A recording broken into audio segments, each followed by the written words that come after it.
India express आपको दिखाए सच का आईना।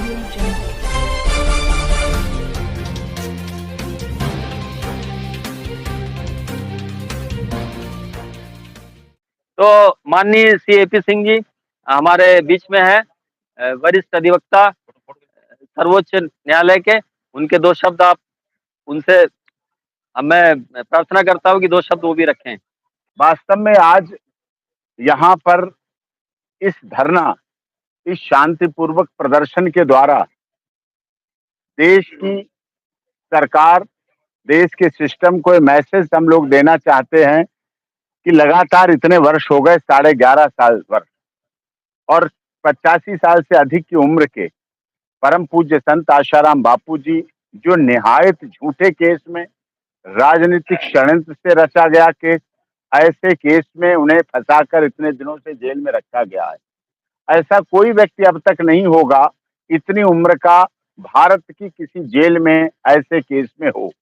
और वो तो परम पूज्य संत आशाराम बापू जी अब ये कहें कि ईसाई मिशनरियों का शिकार हुए, सनातन धर्म की रक्षा के लिए संघर्ष कर रहे थे, सनातन धर्म के लिए लड़ रहे थे, सनातन धर्म के द्वारा हिंदू समाज को दिशा देने का काम कर रहे थे। परम पूज्य संत आशाराम बापू जी ब्रह्मचर्य की शिक्षा दे रहे थे, ऋषि प्रसाद पुस्तक के द्वारा लोगों को ज्ञान देने का काम कर रहे थे, गुरुकुल के द्वारा नए बच्चों को, जो हमारी नई पीढ़ी है, उसको सही दिशा देने का काम कर रहे थे, गौशाला के द्वारा गाय के महत्व को जोर दे रहे थे, आयुर्वेदिक दवाओं के द्वारा आयुर्वेद की परंपरा और सिद्धांत को देश में आगे बढ़ाना चाह रहे थे, पाश्चात्य सभ्यता के लिए लगातार परम पूज्य संत आशाराम बापू जी लड़ रहे थे। और इसी का परिणाम था कि वैलेंटाइन डे, जब 14 फरवरी को वैलेंटाइन डे हमारा देश मनाने की एक नई पीढ़ी, एक नया सिलसिला हमारे देश की पाश्चात्य सभ्यता से प्रभावित मीडिया ने इस देश में चला दिया था, उसकी लड़ाई परम पूज्य संत श्री आशाराम बापू जी ने मातृ पितृ दिवस के रूप में शुरू करके की। मातृ पितृ दिवस का आयोजन ऐसा होता था, हर विद्यालय में होता था, हर घर में किया जाने लगा, और वैलेंटाइन डे से लोग हटने लगे।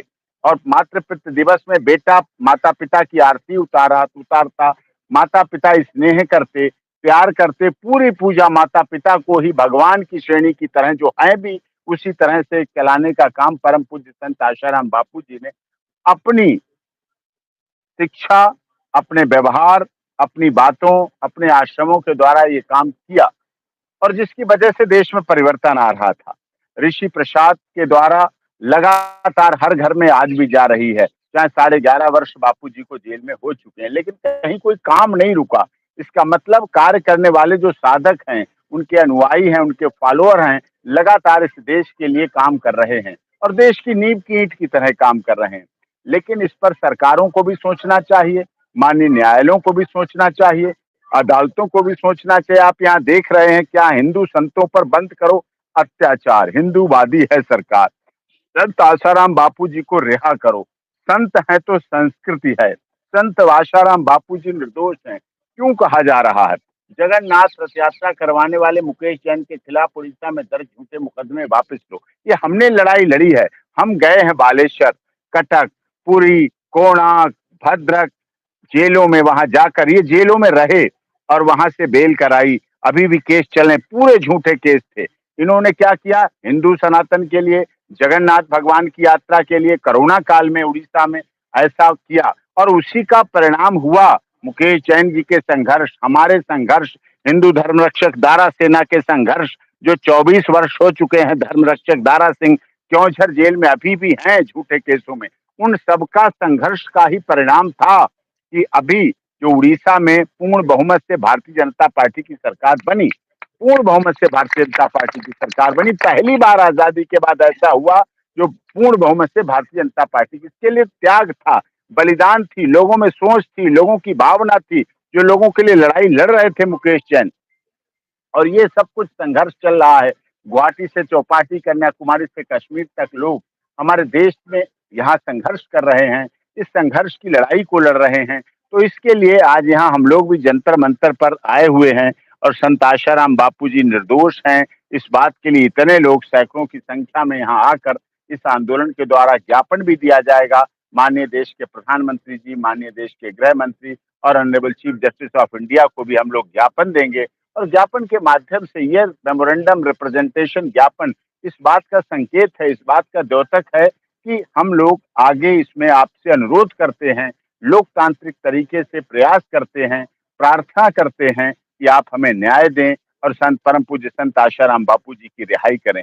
उनका दोष नहीं, कुछ इतना ही है कि वो पाश्चात्य सभ्यता के खिलाफ लड़े, वो ईसाई मिशनरीज के खिलाफ लड़े, वो सनातन धर्म की रक्षा के लिए लड़े, वो हिंदू जन जागरण के लिए लड़े और उन्होंने संघर्ष वो किया। लेकिन आज हमारी सरकार है, केंद्र में तीसरी बार मोदी जी सरकार बनाई है। मोदी जी भी गुजरात से आते हैं, देश के माननीय गृह मंत्री जी भी गुजरात से आते हैं। परम पूज्य आशाराम बापू जी का भी जन्म अगर कहें स्थान तो वो भी गुजरात है।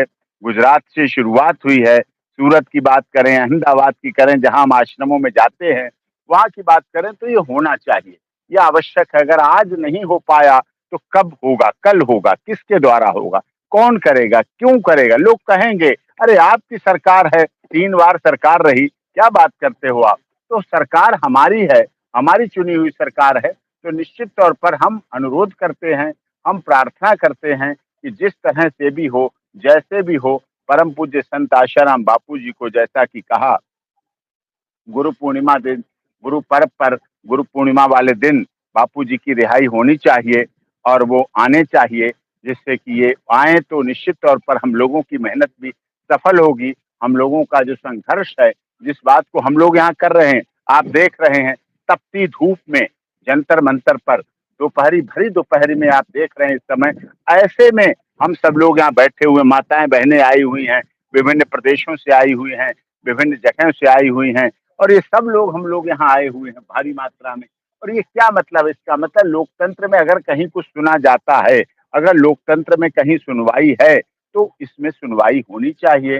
परम पूज्य संत आशाराम बापू जी पूर्ण रूप से निर्दोष हैं और अगर निर्दोष ना होते तो उनका एक भी फॉलोअर 11.5 वर्ष में, मैं एक बात दावे के साथ कह रहा हूं कि 11.5 साल हो गए हैं परम पूज्य संत आशाराम बापू जी को, उनका एक भी फॉलोअर से आप ये कह के दिखा दीजिए कि कहीं कोई बापूजी में कमी थी, कहीं कोई बापूजी में दोष था।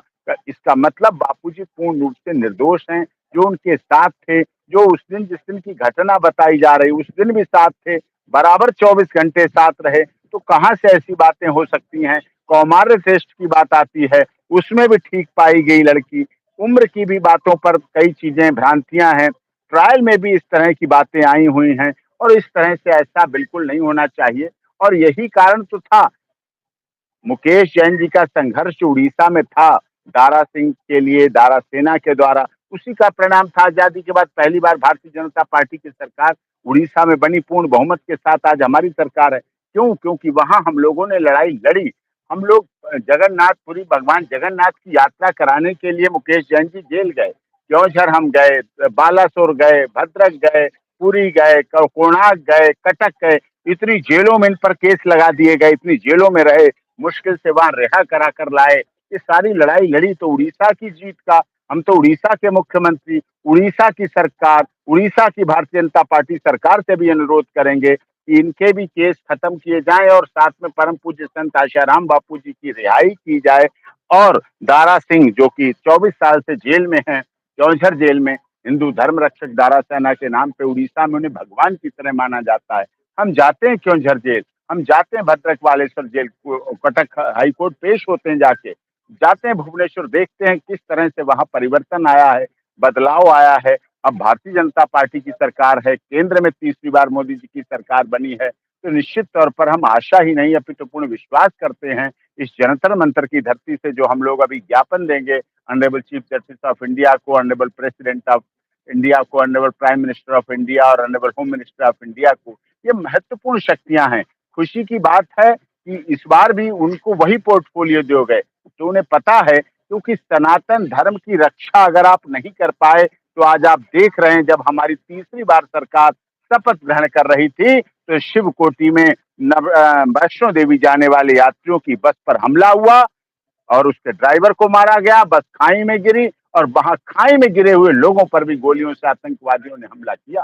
तो हमारे देश में आस्तीन में छुपे हुए ऐसे लोग हैं भी कई ऐसी संस्थाओं का हमने कल और परसों लगातार प्रेस कॉन्फ्रेंस करके पर्दाफाश किया है। वर्नी इंटरनेशनल वेलफेयर टेस्ट जो हमारे भारत के सर्वजीत को, आपको याद होगा सर्वजीत को पाकिस्तान में बंद करके रखा गया था, वो सर्वजीत पाकिस्तान में बंद था और अंसार बर्नी ट्रस्ट ने उसकी रिहाई के लिए 25 करोड़ रुपए उसकी बहन से मांगे, दलवीर कौर से। दलवीर कौर जो उसकी बहन थी सर्वजीत की, उससे 25 करोड़ रुपए मांगे गए कि आप 25 करोड़ रुपए दीजिए तो हम सर्वजीत को आज शाम को दीजिए तो सुबह रिहा हो जाएगा सर्वजीत, सुबह को दीजिए तो शाम को सर्वजीत रिहा हो जाएगा। ये सारा प्रोसेस चला। ऐसी अंसार बर्नी ट्रस्ट जो कि आपको और बताऊं, जो कि सीमा सचिन मीना का प्रकरण, जैसा कि आपने बताया अभी सीमा सचिन मीना का प्रकरण चल रहा है, उसके बच्चों को लेने के लिए ही अंसार बर्नी ट्रस्ट मांग कर रहा है कि इसके बच्चे दे दें, और वो बच्चे ऐसे ही, इसका मतलब मानवाधिकार के नाम पर ब्लैकमेल किया जाता है, हरेसमेंट किया जाता है।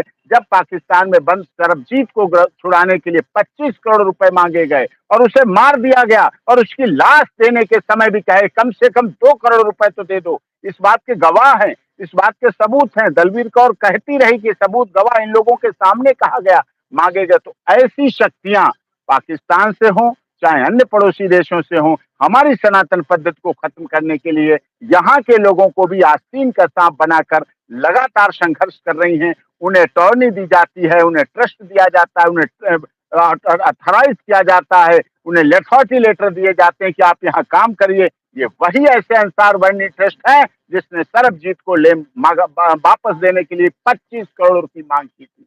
और ऐसे ही लोग हैं जो पाश्चात्य सभ्यता के हैं, जिनकी वजह से परम पूज्य संत आशाराम बापू जी अंदर हैं और क्योंझर जेल में दारा सिंह अंदर है, और मुकेश जैन को भी झूठे केसों में जेल में उड़ीसा रखा गया। मुकेश जैन की तो हम लोगों के बस में था, रिहाई करा लाए, बेल करा लाए, अंदर का यहाँ का मामला था, लेकिन अंतरराष्ट्रीय शक्तियां भी परम पूज्य संत आशाराम बापू जी के पीछे पड़ी हुई हैं। इसलिए हमारी भारत सरकार से अनुरोध है, गृह मंत्रालय से अनुरोध है, आपको जांच करानी, आप जितनी अच्छी जांच करा लें, polygraphy test, brain mapping, lie detector test Bapu ji का करा लें, सबका करा लें, लेकिन वो पूर्ण रूप से निर्दोष है, झूठे फंसाए गए, हरेसमेंट किया जा रहा है, फिजिकली, फाइनेंशियली, मेंटली, और सनातन धर्म को चोट की जा रही है। सनातन धर्म की रक्षा के लिए क्योंकि संत हैं तो हमारी देश की संस्कृति है, नहीं तो पाश्चात्य सभ्यता पूरी तरह से हावी होती जा रही है। इसलिए हम यहाँ के मंच से अनुरोध करते हैं, आप सभी के सामने उपस्थितियां, सैकड़ों लोगों की उपस्थिति है जंतर मंतर पर आज,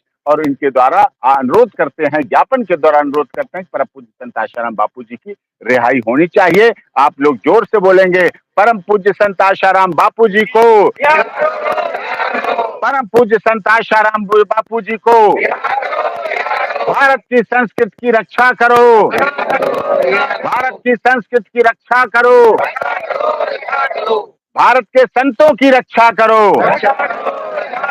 इंडिया एक्सप्रेस आपको दिखाए सच का।